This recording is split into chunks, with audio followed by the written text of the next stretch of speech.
It was a no-brainer. They had a cure. This guy came up with a cure for polio, and everybody just took it. Legendary radio host Howard Stern clowned Joe Rogan, podcaster, for taking the horse medicine after he got COVID-19. Now, I covered Howard Stern's position on the vaccines last week, but I got a little more to say here after this clip, and there's actually two clips to share. But here's the first one where he mentions Joe Rogan. You know, when we first signed on Tuesday, I just went, I didn't even want to spend a lot of time on COVID and vaccination and all the shitheads in our country who won't get vaccinations. They're like, I don't want, you guys worship Dr. Fauci. Meanwhile, they go to the doctor and they'll take horse dewormer from a doctor. You know, like I heard Joe Rogan was saying, he says, what do you busting my balls? I've got COVID, He goes, I'm I taking took a horse dewormer, and a doctor gave it to me. Well, the doctor would also give you a vaccine. So why take horse dewormer? I don't know. So I was just saying, like, all the people who are anti-vaccination or or want their freedom. So I got on the air, you know, and I even said to you, I won't dwell on this. I was like, you know, what the fuck? Make it all mandatory. Can you imagine in this country if, like, when polio was out, if we had these idiots who would not take the polio vaccine in our country? Everyone took the polio vaccine. Everybody be on crutches or in a iron lung, yeah. Yeah, and it was like, it was a no-brainer. They had a cure. This guy came up with a cure for polio, and everybody just took it because you didn't want your kids getting it. You didn't want to get it. You didn't want to give it to anybody. Yeah. And I don't know. I don't know what's going on. All of a sudden, it's like we don't want to take this vaccine. All right. Now, of course, Howard Stern is exactly right. Before I get to the Joe Rogan piece of this and also the second clip that I want to show you, let's just discuss, you know, his overall point here, which is vaccines were not a big deal up until now. I mean, there wasn't this mass, the millions of people refusing to take a vaccine before now. Now, yes, there's been, you know, fake controversy around the idea that vaccines somehow cause autism. Of course, that's been debunked a million times. But apart from that, you know, his point here about polio, there wasn't a massive, like, half the country wasn't refusing to take the polio vaccine because they thought it may, I don't know, give you a data chip or a microchip or something. Obviously, microchips were not really a thing back when the polio vaccine first came out. But there wasn't that kind of brainwashing going on the way that there is now.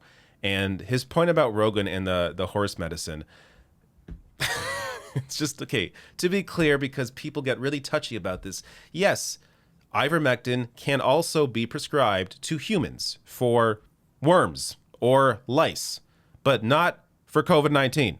So, you know, it's not a point to say, well, actually, ivermectin, humans also take it. Okay, that you're not smart. That doesn't mean anything. Do they take it for COVID-19? Well, they shouldn't, because that's not what is being recommended. There is no data, no proof at all to show that ivermectin helps with COVID-19. And the idea that Rogan credited that for helping him get over the virus is so ridiculous. When he also took the monoclonal antibodies, the very expensive treatment that Donald Trump took, that is what likely helped him.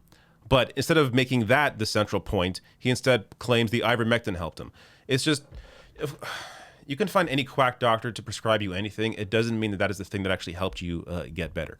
But let me get to this second clip where Stern gets a little deeper into all the BS around vaccines, and I think he makes some really good points here. But you notice in every single case when all this anti-science shit goes right out the window when people end up in the emergency room and they can't breathe, and then they go, I should have taken the vaccine. To every one of them, there's never been one that said, I'm so glad that I refused. Yeah, I'm so happy that I can't breathe. This is a wonderful way to die. It was worth it because I didn't take the vaccine. That's right. I proved you all wrong. But anyway, I woke up much to my shock that there was a bunch of people congratulating me, and then a lot of people in the media, like the Fox News types and even like Alex Jones, they were all attacking me personally. I'm Hollywood. I'm sitting in my house, but I'm Hollywood. I worship Dr. Fauci. They were like attacking me, but there were other people praising me. And all I said was, everyone should get the vaccine. It should be mandatory.